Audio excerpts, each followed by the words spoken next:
Welcome to an all-new episode of Looks and Wisdom Sundays with me, Oluchibi. Hey guys, and welcome to another exciting episode of Looks and Wisdom Sundays with me, Oluchibi, aka the Elusive Pundit. Honey, how are you feeling? Well, I am a little bit under the weather, so I'm going to be cognizant of pronouncing my words and speaking slower because I don't know what the voice is going to do. I have a little bit of a stretchy throat and sometimes it just doesn't allow me to talk, so I'll do the best that I can to push through. But besides that, over here at Looks and Wisdom Sundays, we have been finding wisdom from the Bible for the month of March. March is considered a holy month across a lot of the religions, including Christianity and Islam. Beginning of the month, we focus on the first three wisdom books, which was the book of Proverbs, the book of Ecclesiastes, the book of Job. And then last week, we actually looked at what we learned from the Bible regarding free will of the human beings. I was arguing for the fact that we actually do not have free will to the extent that we think that we do. And then this week, because the last week of the month is a hot topic, and what we mean by a hot topic over here at Looks and Wisdom is the fact that it is what is currently trending on social media that aligns with whatever topic we are focusing for on the month. And I mean, we are on the Easter weekend, and the trending topic is Jesus Christ, the crucifixion, and the resurrection. So I decided to focus this week's episode on that. I will not be looking at the Jesus narrative and the crucifixion and the resurrection based on the common narrative about him dying for our sins and.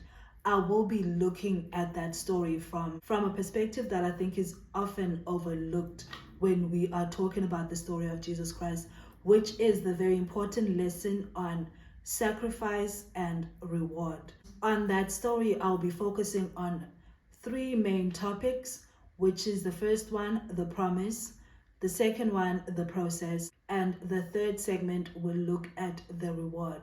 So without further ado, let's get into the first segment, which is the promise.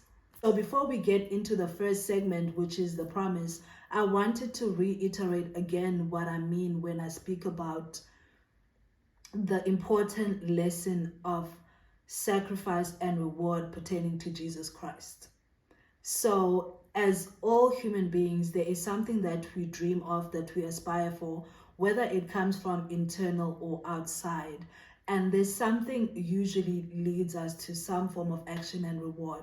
And I wanted to narrate that similar story that all human beings have with the story of Jesus Christ, pertaining to why it's important for us to sacrifice for the promise that we have for ourselves in order for us to get a reward. So without further ado, let's get into the first segment, the promise. Before we get to the birth of Jesus Christ and the ultimate crucifixion and resurrection, we need to actually find out where the story of Jesus Christ actually originates from, which is what I've decided to categorize as the promise. So one of the first times that we are introduced to a Jesus Christ-esque figure is actually in the Old Testament, and we are introduced to this person in Isaiah. So the book of Isaiah is a book that constitutes a lot of the prophecies that actually manifest later on in the New Testament. And the story of Jesus Christ is actually one of the stories that are prophesied in the book of Isaiah. And the first time we hear of a mention of a Messiah is actually in the book of Isaiah, chapter 42. And it says, "Here is my servant, whom I uphold, my chosen one, in whom I delight.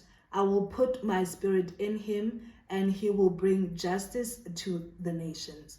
This is the promise from God in terms of the Messiah that we are going to get later on. We go on to Isaiah 53, and it says that this Messiah that is coming later on, he will be oppressed, he will be afflicted, he will be led as a lamb to the slaughter. So the promise, so God is telling us that there is a Messiah coming later on, and this person that is coming is him in human form, and that this Messiah that is also coming is going to be oppressed, afflicted, and he will be led like a lamb to the slaughter. So that is the promise. I wanted to start there because in our lives, we also have a promise. And this promise usually comes from internal guides that give us these dreams and goals that we aspire for. So before we get into the process, I want to reiterate what I was saying in the promise. So as per Jesus Christ, who was announced before that he is coming and what he's going to be about, which is Jesus is going to be a Messiah and he's going to save Israel. And this person is going to be oppressed. He's going to be led to the slaughter like the lamb. And this is all to bring Israel's people back into the right path with God. We're now in the New Testament in the book of Luke. So Luke actually tells the story about Jesus. So I'm not going to go into the whole story about Jesus. I think we all know it. And then I will swiftly move into when he is being baptized by John. So after he is baptized by John, the heavens open and God says to Jesus, "You are my son, and with you I am pleased." This is again God reiterating the promise of Jesus Christ. So God again is reiterating the fact that now the Messiah is finally in the human form and he can start his process into freeing his people in Israel. So Jesus now knows the plan that God has for himself. He's been awakened after the baptism, and then he swiftly gets tempted by the Satan. And then after that, he gets to meet Elijah, Moses in the mountain, and then they confirm to him that he is the true king, the true high priest of Israel, and that he must go there and rescue God's people. And then he proceeds to go and do that, which is where he meets his demise.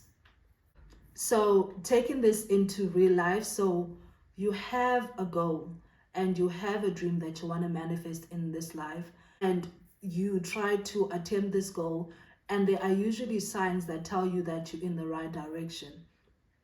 And then there will come a point in which, as part of the process, you are now going to meet resistance to prove the fact that you are sure about attaining this goal, which is where the sacrifice actually comes in. Jesus' sacrifice was the crucifixion. So when he was now making his way into Israel to try and claim his claim as a true king and the Son of God, he was obviously met with resistance, which is the same thing that we are met with every day trying to achieve our dreams. We call those things haters. We call them the ops. Jesus's ops were actually now in the know that he was wanting to come and take the throne, and they didn't want to do that. So they actually were now planning to kill him. When he is now walking towards Jerusalem, he actually comes into an awareness of what's going to happen to him. And that is the fact that he is going to get killed. And there are actually some preachers and some Bible fundies who actually speak intensively about this time of Jesus Christ having doubt, having fear, being scared as he is approaching Jerusalem, but not once wavering from the promise that he was given by God that he is the true king of Israel and he's going to go there to save God's people. So despite the adversities, despite the challenges, despite knowing that he will be sacrificed, Jesus is like, you know what, this is my path, this is what I want to do, this is my goals. God has told me time and time again that this is what I want to do, so I will do it. So he goes to Jerusalem, gets captured by the priest, is then crucified and is on the cross, and he actually does die as per his prediction. So a miracle happens as he is dying, which is the reward. So now the reward. So segment 1, we spoke about how we knew about Jesus, which was in Isaiah, God saying that there's going to be a Messiah. And then he actually does come in Luke, and he goes through the process of trying to get to God's promise. And then as he does that, he is crucified and is sacrificed on the cross and is sentenced to death. which is exactly what happens to him. So in that, on the third day, he comes out.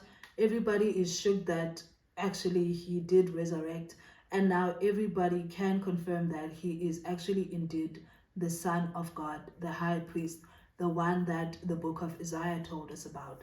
And then, I mean, Jesus's legacy is actually the one that God actually did promise in Isaiah, which is someone who is going to claim Jerusalem for the Israelites like God did, and is going to be the one that saves God's children. And which is what Jesus actually is known for these days, as the Son of God, the Son of Man, the Savior, the one that we go through to get to God, which is his reward for his sacrifice. And I mean, just to reiterate, we are given a promise by God which comes to us in dreams, as per Jesus Christ in the Old Testament when the prophecy was told via Isaiah. And then after that, we have to deal with the process of accepting the goals and dreams that God gave us. And I mean, when Jesus got baptized by John the Baptist, God came to him and told him that you are my son. This is what you need to fulfill. And then Jesus had to trust the process of actually fulfilling that. And in him trusting the process, he actually had to sacrifice. The same way, if you want to have a six-pack, you go to the gym, you sacrifice a couple of hours going to the gym, you go on a diet, the same thing.